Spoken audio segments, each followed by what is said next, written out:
Bonjour à tous, dans cette vidéo, je vais vous apprendre à résoudre ce problème.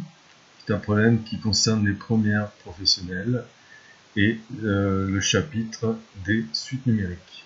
Donc en fait, la situation est la suivante, on a un maçon qui touche 1400 €, 1450 € par mois. Chaque année, on lui propose soit une augmentation de 60 €, c'est le contrat A, soit une augmentation de 3,7%, ce serait le contrat B. Et on cherche à savoir, c'est ça la question, on cherche à savoir à partir de quand le contrat B sera plus avantageux que le contrat A. Donc pour répondre à ce problème-là, il va falloir on peut utiliser Excel. Et je vais vous montrer comment. On va fabriquer deux suites numériques à l'aide, générer deux suites numériques à l'aide du tableur Excel. Donc, ici, on va mettre les années. Ici, on va mettre le contrat A. Et dans la cellule C, le contrat B. Bon.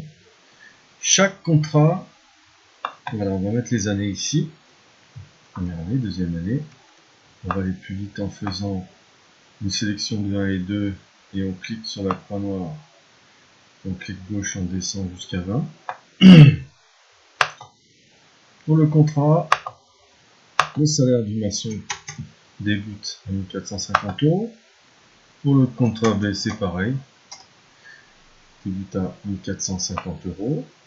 Là, je vais tout centrer avec ça. Voilà. L'idée donc est de savoir quels sont les salaires des années suivantes pour les contrats et B. Donc, on va tout simplement générer une formule, créer une formule.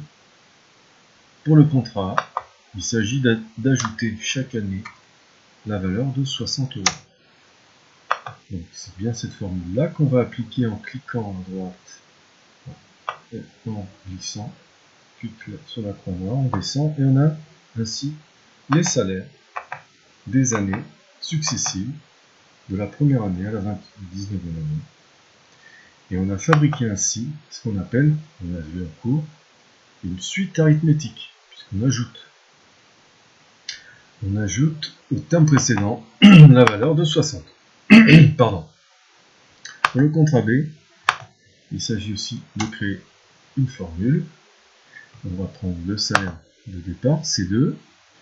Et là, il s'agit d'une suite géométrique. Souvenez-vous, quand on augmente avec un pourcentage, ça revient à multiplier par un coefficient multiplicateur associé à ce pourcentage. On a vu comment le calculer. C'est pour 3,7, ça donne 1 plus 3,7%, soit 1,037.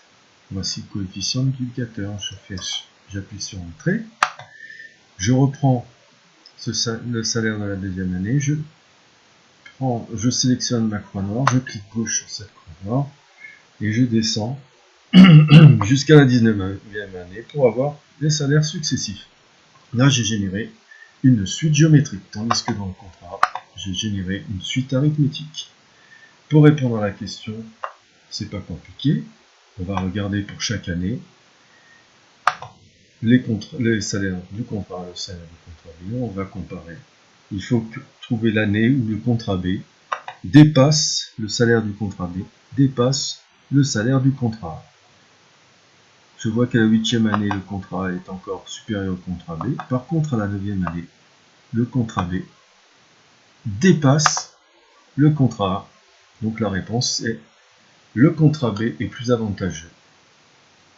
Devient plus avantageux que le contrat A à la 9e année. À vous de jouer maintenant.